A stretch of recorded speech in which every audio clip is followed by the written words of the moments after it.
Dans cette édition, on peut courir le marathon de Bordeaux sans se déplacer, par anticipation de façon virtuelle. Des visiteurs du centre Pompidou de Metz réinterprètent les œuvres du musée à leur manière. Mais tout d'abord, dans la communauté d'agglomération de l'Auxerrois, une distribution de compost a fait recette. Tout le monde en veut et pour cause, c'est gratuit.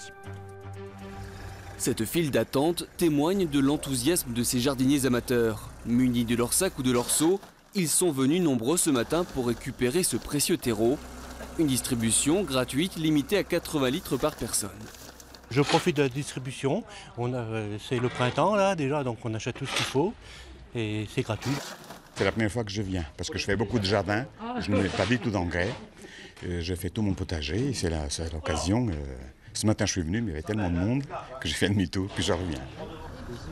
Cette opération vise à sensibiliser les citoyens sur la réduction des déchets et les encourager à pratiquer le compostage domestique. Bonjour, je vais faire remplir ça.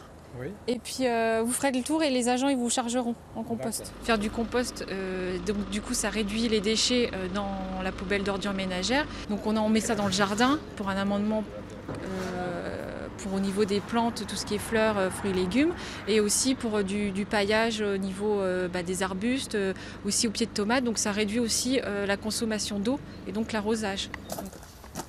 De retour à la maison, Liliane, elle, n'a pas attendu longtemps avant d'utiliser son compost dans son potager. Ça va nourrir mes fraisiers, ça va leur donner bonne mine, ça va les aider à pousser. Et je vais en mettre aussi là-bas la rhubarbe, parce que c'est très gourmand la rhubarbe. Vous voyez ? Je les ai déjà nourris, mais là, je vais leur donner un peu de supplément. Parce que c'est le début du printemps et ça demande beaucoup. Victime du succès de l'opération, la déchetterie de Venoy a déjà dû faire venir une seconde benne pleine de compost.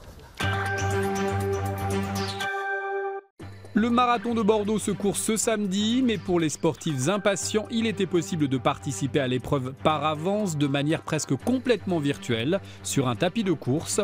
On n'avance pas bien sûr, mais l'effort, lui, reste bien réel. Courir dans les rues de Bordeaux 8 jours avant le marathon, c'était l'attraction proposée Promenade Sainte-Catherine. Sur le grand écran, un avatar qui parcourt la ville et les badauds sont invités, entre deux courses, à chausser les baskets. On est tombé sur ça avec mes amis, on ne s'attendait pas trop. Il fallait courir sur le tapis et jusqu'à 400-800 km. Non, mètres. La démarche est ludique et se base sur la technologie d'une société bordelaise spécialisée dans ce type d'expérience virtuelle.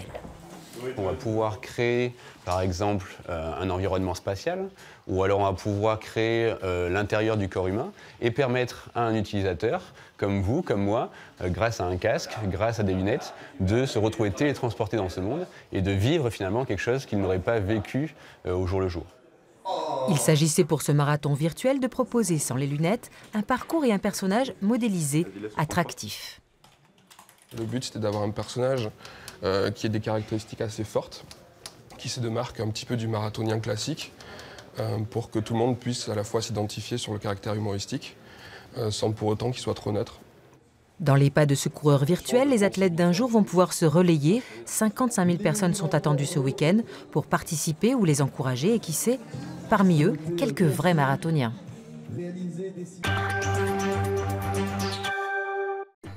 Que reste-t-il d'un passage au centre Pompidou de Metz? Le musée offre à ses visiteurs la possibilité d'interpréter le souvenir des œuvres vues bien après qu'elles aient quitté les lieux. Le résultat est parfois quelque peu déconcertant. Et si l'art disparaissait un jour, que resterait-il? Peut-être les témoignages de ceux qui ont vu des œuvres et qui sauraient alors les évoquer pour nous. C'était le postulat de départ de l'exposition Un musée imaginé qui vient juste de se terminer. Les œuvres ne sont donc plus là et pourtant... On a proposé à des groupes d'enfants, des groupes d'adultes, des visiteurs complices, de nous laisser pendant 6 mois des témoignages écrits. Vous voyez derrière moi des cartes qui symbolisent les œuvres, donc par le dessin, mais aussi par des répétitions, des témoignages, des formes théâtrales, et de venir à leur tour les transmettre aux visiteurs du centre Pompidou-Metz pendant toute une journée. 6 parcours proposés au public où sont évoquées, racontées, incarnées les œuvres disparues. Avant, il y avait des tableaux rouges. Maintenant, elles n'existent plus. Nous avons interprété l'œuvre. nous sommes l'œuvre maintenant, en fait. C'est une œuvre humaine qui... et du coup, on essaye de montrer aux gens ce qu'on a pu ressentir en voyant cette œuvre par une autre forme d'art, finalement. Une expérience inédite à laquelle ont également participé des non-voyants. Le public est un peu dans la même position que nous. Eux, ils ne savent pas ce qu'il y avait. Alors nous, en étant non-voyants, on décrit un petit peu ce que l'on a ressenti. Il raconte ce qu'on ne peut plus voir, ce qu'on ne peut plus ressentir en fait. Ce qu'on a perdu. Ce qu'on a perdu, oui. Mais qu'on peut retrouver quand même partiellement. Et c'est un message d'espoir. Témoins, passeurs, des hommes œuvrent en somme, afin que l'art ne meure jamais.